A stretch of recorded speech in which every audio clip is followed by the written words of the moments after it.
আসসালামু আলাইকুম ভাইয়া ও আপুরা, কাছের এবং দূরের, দেশ এবং দেশের বাইরের যে যেখান থেকে বসে আমার এই ভিডিওটা দেখছেন, আশা করি সবাই অনেক বেশি ভালো আছেন, সুস্থ আছেন, ইমানের সহিত আছে। আমিও আলহামদুলিল্লাহ আল্লাহর রহমতে সবাইকে নিয়ে অনেক ভালো আছি। চলে আসলাম নতুন আরেকটা ব্লগ নিয়ে, আশা করি সবার ভালো লাগবে। তো ঘূর্ণিঝড় হিমেলে আমার গাছের আম একটা পড়ে গেছে, আর আজকে বাতাস হচ্ছিল প্রচণ্ড।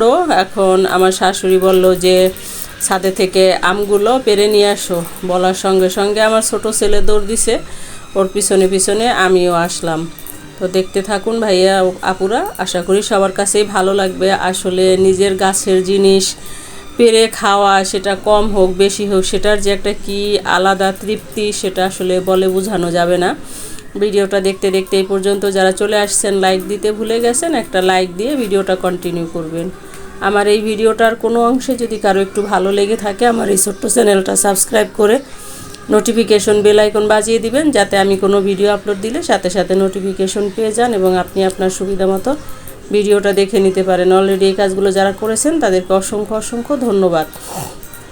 তো এই যে 5টা আম হয়েছে, এতটুক হয়েছে। আসলে আমি চেয়েছিলাম গাছ থেকেই রং হইলে পারবো, কিন্তু সেটা সম্ভব হলো না। এখন এটাকে রেখে দেব।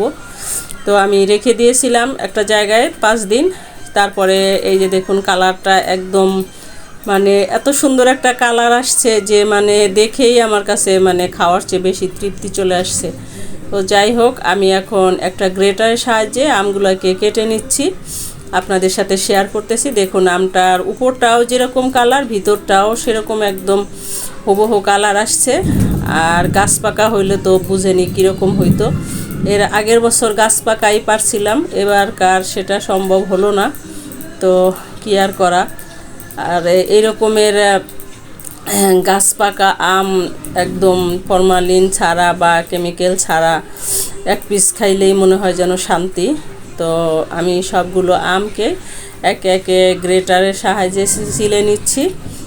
যেহেতু কম আম, সেহেতু আমার একবারেই সবগুলো কেটে এক পিস হোক আর যাই হোক সবাইকে একসঙ্গেই দিতে হবে। সেই জন্য আমি সবগুলোকেই একবারে কেটে পিস করে নিয়েছি। এই যে দেখুন আমের কালারটা কতটা লোভনীয় হয়েছে।